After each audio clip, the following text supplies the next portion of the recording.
And there was a company called Halo Tactile Icons. She makes overlays for flat panel displays, and they have tactile markings on them. Please welcome Rita Howells.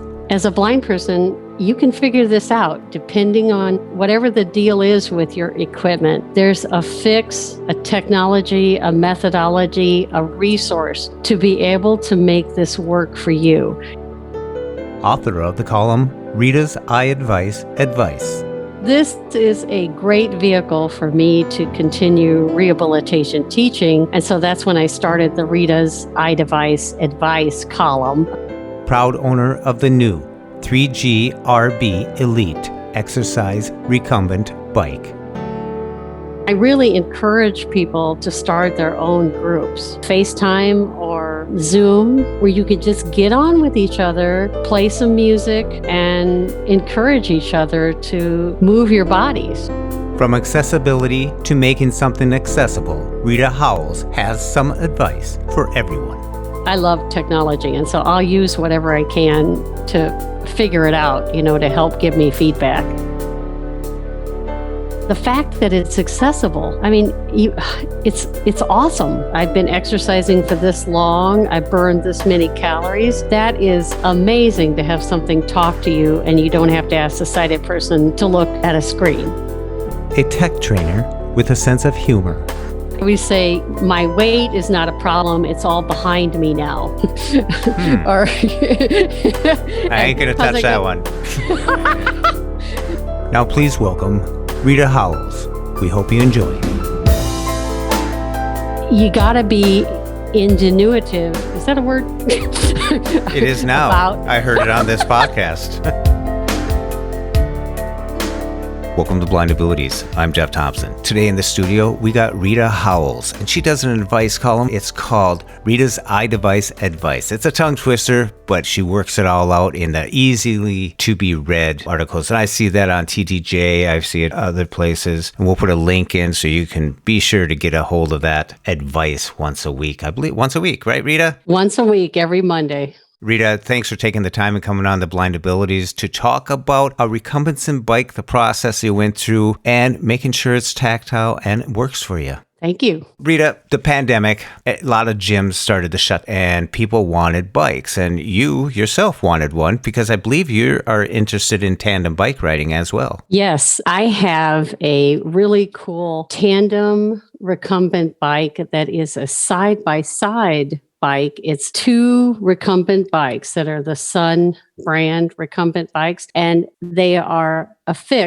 permanently affixed in a harness configuration that yokes the steering of both bikes together. So they're side by side. Instead of an inline tandem, they're side by side. And they just clear those stanchions, those poles before you get onto the bike trails, those poles that they put up to keep cars from driving through. Those, they call them stanchions. Or side-by-sides. They don't want side-by-sides on there either. But this bike just clears those poles. Like by a half an inch or something. And, it just cleared like maybe an inch. You should see it. It's hilarious. When men are riding the bike with me side by side, they look at those stanchions and they go, okay, we can do this. And they just take it straight on. Okay. When women are on the bike, they see those poles and they come to a dead stop. Okay. And they walk it through.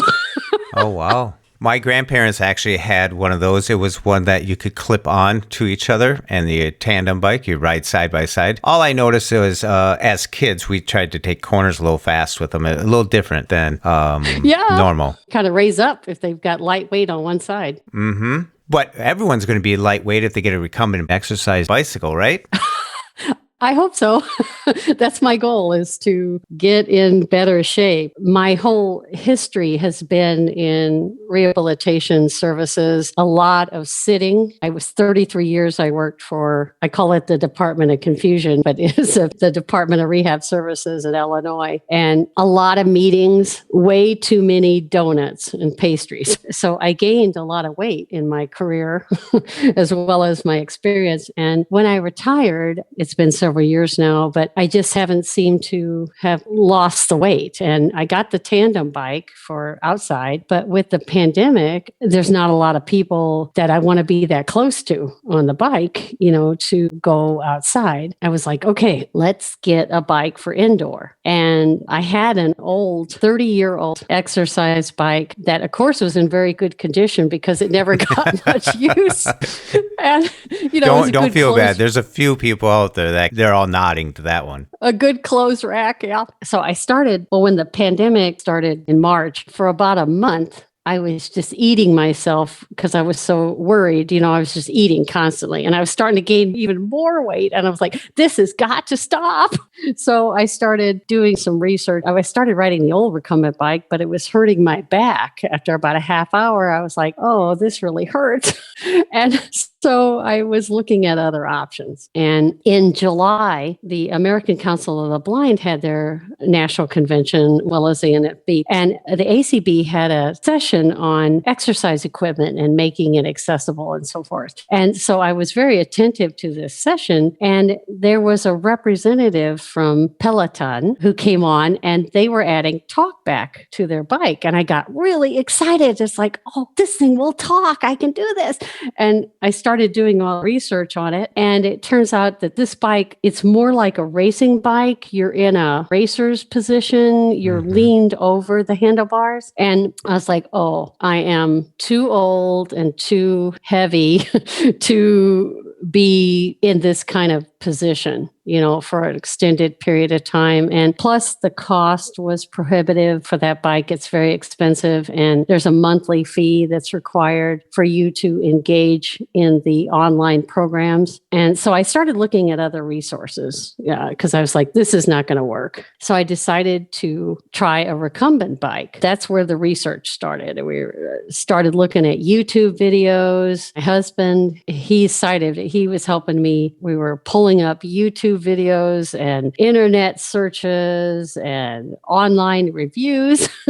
And it is unbelievable, the equipment that is out there and what people are selling. And right now there is such a rush. For our listeners, I just want to point out that a recumbent bike is where you're in a more of a sitting position, like sitting down and your feet are straight out from you. You're not in that upright position. You're lower to the ground. Correct. And from talking to the manufacturers of these bikes, you're supposed to be at a slightly reclined, like not straight up 90 degrees, like your legs straight out and your back straight, like in an L position. You're supposed to be more of a reclined position, like 25% back further. So like you're leaning back in a chair, and then your feet they're not quite straight out, but they're pretty far out. And your knees are supposed to be bent at a slight angle when you turn the pedal of the bike.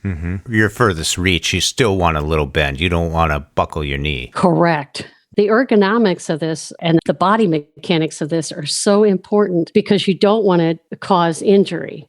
I mean, the objective here is to get a good cardio workout and not hurt yourself.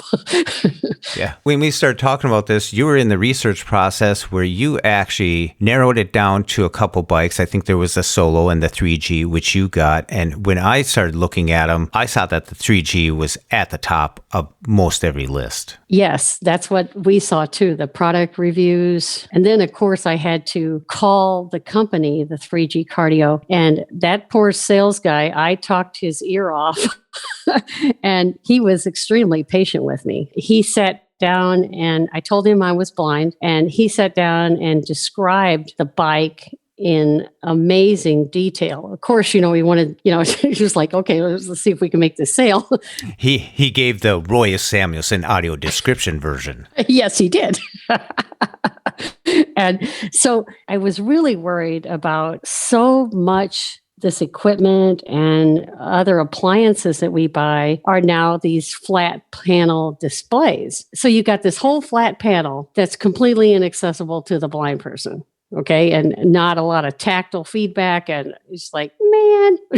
And so I was like, how can we adapt this? How can we figure this out? Because, being blind for a long time and course, my career in rehabilitation, you're constantly troubleshooting. How do you adapt this? Can you make an easy fix, or is this going to require assistive technology to make the fix? And I found a company. I attended one of the conferences for the blind, and there was a company called Halo Tactile Icons. And the lady who runs this, her name is Ann DeWitt. What she does is she makes overlays for flat panel displays, and they have tactile markings on them. So for example, like a dishwasher, she would have an overlay and there would be these tactile markings like a shower head for the rinse cycle and a left arrow for to go back. And she had all these different really cool icons, for how to do this. She was doing an overlay for a treadmill for someone. And it was the coolest thing. It was like a rubberized mat, kind of felt like a trackpad for a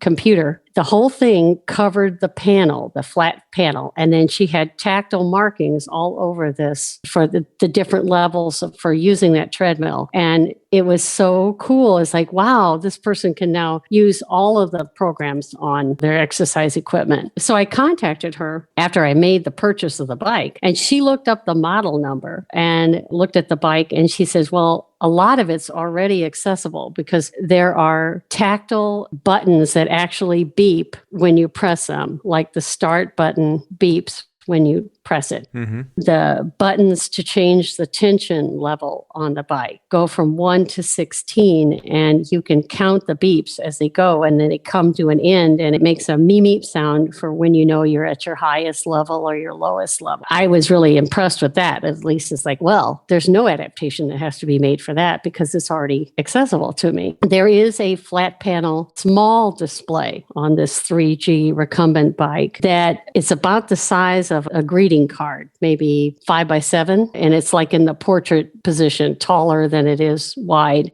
Mm-hmm. And the bike has a real low profile. Like they tout, like you can see TV over it. There's not a display in front of your face. It's lower down. But anyway, back to the making things accessible. There's a lot of ways to do this. I carry around with me Post-it notes all the time. And so like if I'm at somebody's house when I can travel again, for example, like using their microwave, I just take a little piece of Post-it note where that sticky is, and I put it on the start button or the 1 minute button of their microwave. And that's just an easy fix that you can remove when you leave. Oh, there you go. And I carry bump dots with me, clear and colored, if I'm ever somewhere where I need to, affix something, a tactile. So necessity is the mother of invention. So when you leave, they say, Rita's been here and here too. Exactly.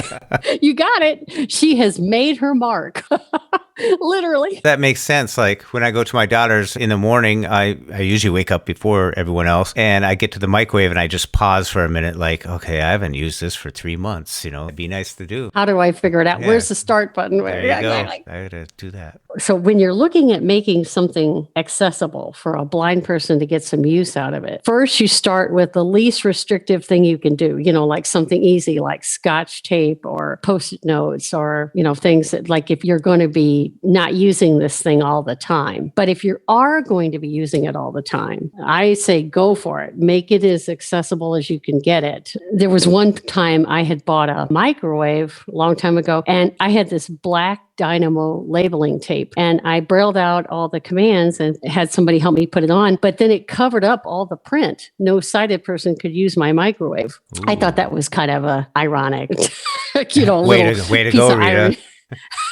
Out to get sighty. Like, you can't do that. Let me set it for you.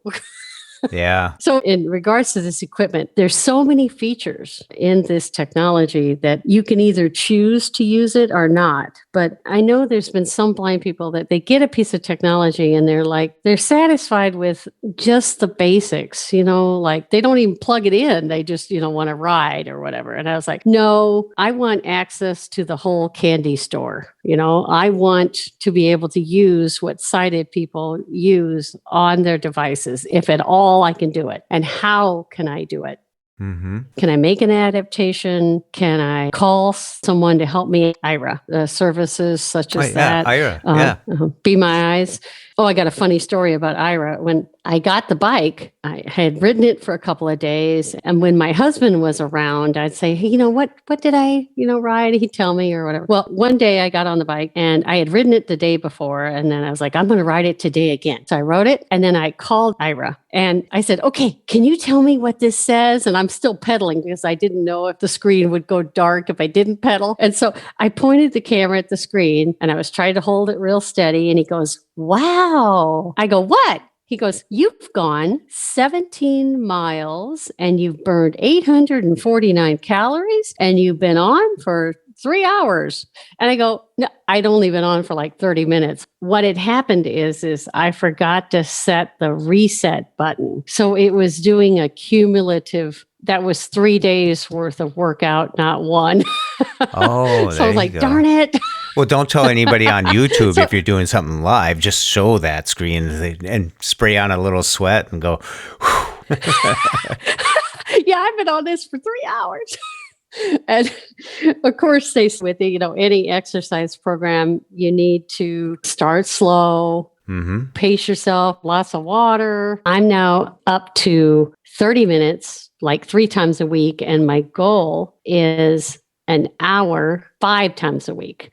So 5 hours is my ultimate goal. So I'm getting there slowly, very slowly. That's great. I mean, your ultimate goal beyond that is to be able to tandem bike ride, staying fit for that as that comes around. The other thing that I want to have you talk about is this was delivered, but it took a process to get it into the house. And 3G requires that a technician actually sets it up for you. Correct. They call this the white glove delivery, and it's a requirement that they have. And it took, I ordered the bike, it took almost a month to get it, like 3 weeks, because they were backlogged. And then what they do is they hire local companies wherever the bike is going, they ship it. And then a local company, like an exercise place or whatever vendor, comes in and sets up the bike. And they had trouble finding companies because many had stopped in-home service because of the pandemic. And so there was a further delay. They had to find a vendor who was willing to come in. And of course, I was in a mask. My husband was in a mask. They were in masks, wearing gloves. And I was very impressed with the professionalism and the setup. They brought this thing in and it was packed. You would not believe how this thing was packed. I mean,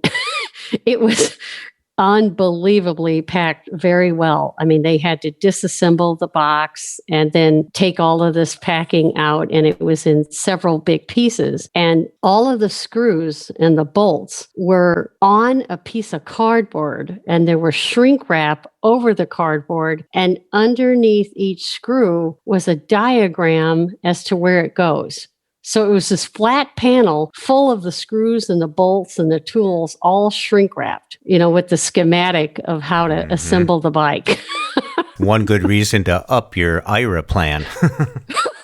Yeah, but thank God they were doing it, these technicians. Mm-hmm. Rita, not only were you waiting for it to be delivered and set up professionally, you actually got the electronic form of the information, started reading up on you were all prepped. Yes. When talking to the 3G cardio people, I was working with a gentleman named Brian, and he sent me the manual. And first he sent me the PDF manual, which was not accessible. It was not in an accessible format. It was the pictures. And so he re-scanned the manual and into a text document.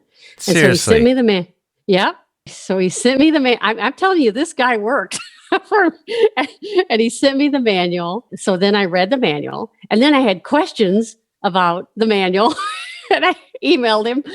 And there are 12 preset programs on this bike. He sat down and went through each program because it wasn't in the manual. It refers to the preset programs, but it doesn't say what each one does. And he sat down and typed out what each program does. Like program number 1, halfway you climbing uphill and the other half you're climbing downhill. So if it's 30-minute ride, 15-minute uphill, 15-minute down. Program number 2, uphill a quarter of the way, downhill, uphill, downhill. Program number 3, uphill, plateau, downhill, uphill. Way to go, Brian. Yeah. Wow. And by the time you get to program 12, you're in San Francisco. I mean, you are straight up. Straight up the hill. Rockies on the way, right? Yes, all the way. Only to end up in Death Valley.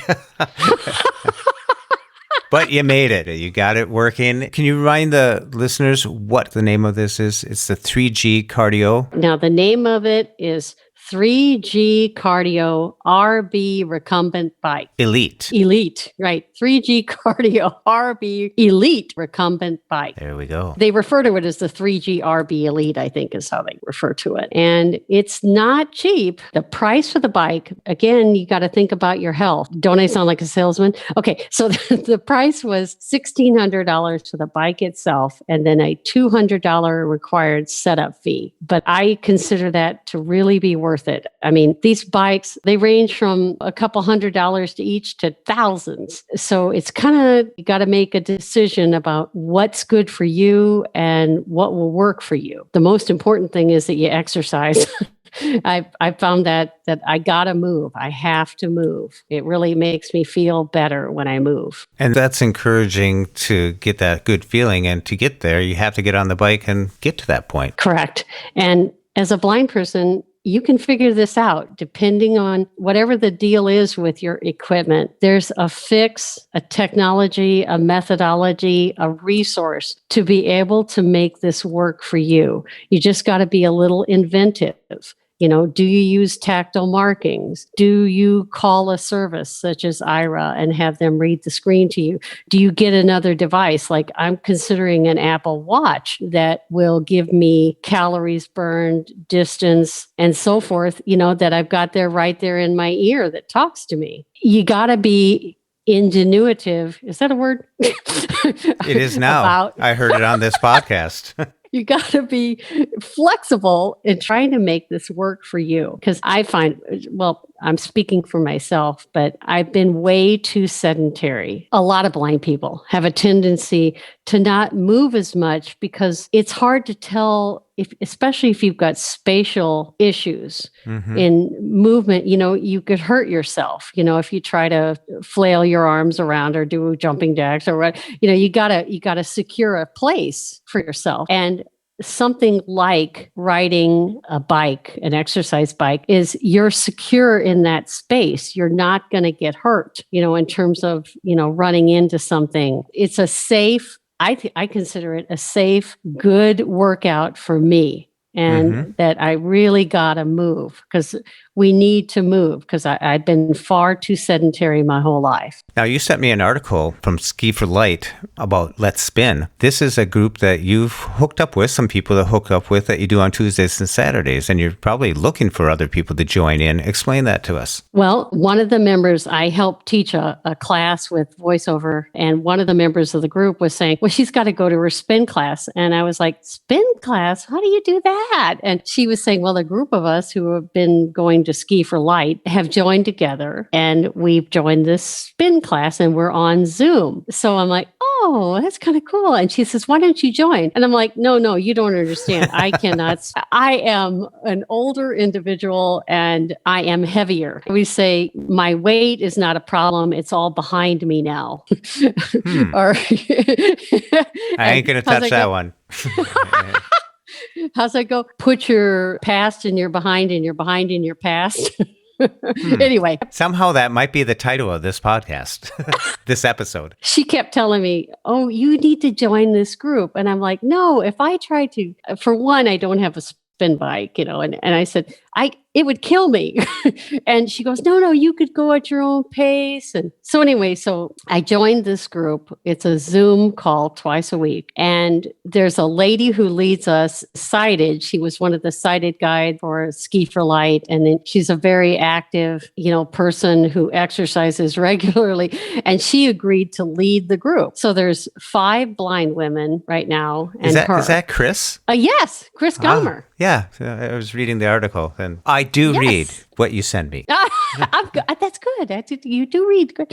So anyway, so we get on, and I had no idea that there was going to be a sighted leader to this group because I've been on so many Zoom calls with blind people. And so I wasn't really dressed real well. You know how, like, if you're going to be on a call and you know there's going to be no video, you know, you're like right now. No. I'm dressed now. So I'm like, you want me to turn the camera on? You know, my hair wasn't brushed or, you know, so I'm like, okay, here goes. And of course, she's wonderful. And she leads us through this grueling hour. There are 4 people right now in the group who have spin bikes. So she has them standing up and sprinting. Oh, yeah. Oh, my gosh. And 2 of us are using recumbent bikes. And so she'll say, okay, you in recumbent bikes, raise your hands above your head and clap to the music. And then she'll say, turn it up 2 levels. And you're like, you're dying practically. But she is extremely motivating. It has been so much fun to join this group. Oh, that's really cool. You were happy with your experience, your journey through all this stuff, and now you got it. You're using it, obviously, and you got a group that you can hang out with to do it. Do you guys like razz each other a little bit? Oh, yes. Constantly. The group is like, come on, you can do it. You can keep going, you know, or she'll say, turn it up another level. And you hear a groan from somebody, you know, you're like, come on, we can do it, you know, and we do really encourage each other and razz each other also. Well, that's great. And I really encourage people to start their own groups because all it takes is, you know, somebody FaceTime or Zoom or, you know, there are other platforms where you can just get on with each other, play some music and encourage each other to move your bodies, to exercise together. It really does help. I like the camaraderie of this group. It's been a lot of fun. Oh, yeah. It distracts yourself a little bit from the strain and the pain that you're enduring, you know, but it's all better when you can share something like that. It's like 30 minutes goes by a lot quicker. Oh, yeah. The first couple of times that I was on this group, my bike is in the basement. Okay. And I literally crawled up my stairs because I was so exhausted after the first 2 sessions. I was like, I don't think I can make it up the stairs. It's better now. just remember, there's food upstairs. There's water. Exactly. There's a companion. There's a hot bath waiting for me. Well, that's really great. You know, exercise has been a main thing for me too. I've been walking around my neighborhood. If I walk around it once, it's 1 mile from my driveway all the way around to my driveway. It's 1 mile. So that's nice. I don't need the watch because I know it's a mile. So if I go 1, 2, 3, 4 times around, I got that. But it's nice to get that feedback. Like you were talking about a watch. It's nice if you put it on, you know, it helps. Yeah. It does help. And don't attach the watch to the ceiling fan before. Yeah, that makes you... to get those rotations. The next day it'll tell you something like, your activity is not up to par. Yes, exactly. I love technology. And so I'll use whatever I can to figure it out, you know, to help give me feedback. Oh, that's great. I'm going to start sharing some of your posts that I receive on a weekly basis, I believe it is. Little tips and tricks for your iPhone and iPad. I think they're pretty good. At least some of them you just think about for a minute, like, oh, I don't do that. But then all of a sudden one will come in there and you go, oh, there we go, you know. So there's something for everybody, I'd say. Yeah, I get a lot of feedback from people. How that all evolved is there's a gentleman by the name of Denny Huff. He's a technology trainer in Missouri, and he started a listserv on the .io groups called the iDevices list. And he asked me to help moderate the list. I was like, oh, okay. And so I went into the control panel and there was like 400 people on this list. I was like, wow, I thought there was like 20.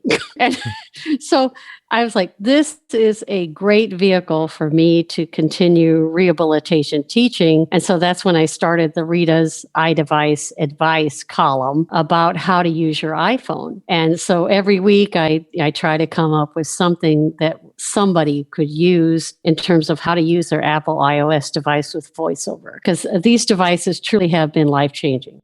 Mm-hmm. When you were coming up with the name for that, did you say, no, it has to be more of a tongue twister? Come on, let's think. Rita's iDevice advice. There we go. Yes.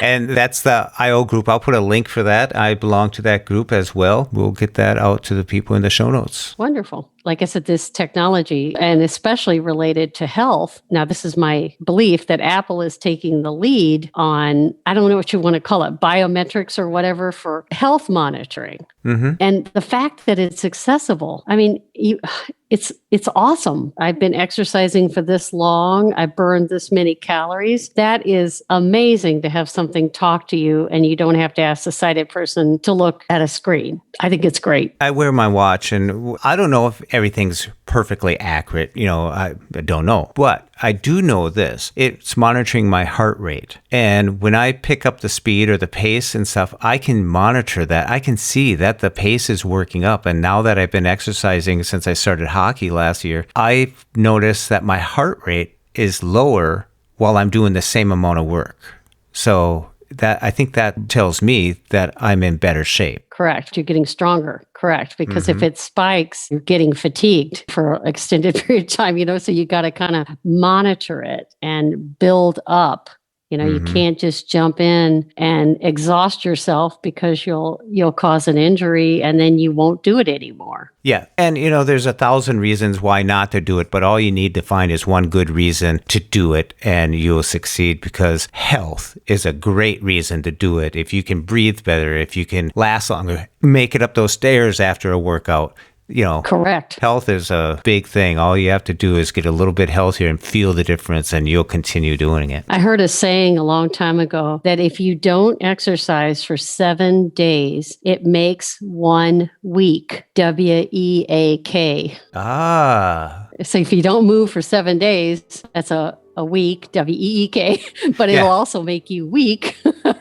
For all those listening to this phonically, they didn't get it at all. Thank goodness we spill things out here so you understand it. That's great. I like that. I like that one. It's like a common cold. If you go to the doctor, it'll take 7 days to get over it. But if you stay at home, it'll be gone in a week. Correct. We got a bunch of weak jokes going on here. Yeah, exactly. It's very weak. Well, Rita, thank you so much for coming on the Blind Abilities and sharing your journey through acquiring, researching, and getting the installation and your workouts and expanding into having group people on Zoom calls. Who would have thought, Who would have thought? Exactly. It's been a wonderful journey for me because it's been motivating to get me to move, and I need to move. Yeah, a lot of us do, and luckily we're able to find some ways to do it. And thank goodness Chris, someone that is a volunteer at Ski for Light. I've done Ski for Light South Dakota, and it's a wonderful program. A lot of great volunteers that are out there helping, your guides, just great people. All for it. Thumbs up for Ski for Light. And too bad about this. Last year, I was preoccupied with hockey. I joined the Blind Hockey League, staying in fit and stuff. And now the recumbent bike or an exercise bike for me looks like it's in the future. You should try this 3G Cardio Elite. It's a wonderful bike. Virtually, it looks very good. I did do the research. I did look at them. Wonderful. Well, Rita, thank you so much. I'm looking forward to your next week's advice for the iPhone. And thank you so much for sharing all that you did. Well, thank you, Jeff. Such a great conversation with Rita, learning about her 3G RB Elite exercise recumbent bike and learning about the tips and tricks that you can do at home or when visiting friends. And be sure to check out Rita's column, Rita's iDevice Advice, and you'll find all the links in the show notes. And be sure to check out the Blind Abilities community group on Facebook, where you can share, advise, learn, and meet some really cool people. And for more podcasts with the blindness perspective, check us out on the web at www.blindabilities.com, on Twitter at blindabilities, and give us a call at 612-367-6093. Leave us a message and let us know if we can put your voice on the next podcast. Drop us an email at info@blindabilities.com. And download the free Blind Abilities app from the App Store and Google Play Store. That's 2 words, Blind Abilities. Be sure to contact your state services for the blind, your Voc Rehab, and find out what they can do for you. Live, work, read, succeed. A big shout out to Chi Chow for his beautiful music. You can follow Chi Chow on Twitter at LChichow. And from all of us here at Blind Abilities, through these challenging times, to you, your family, and friends, stay well, stay informed, and stay strong. I want to thank you for listening.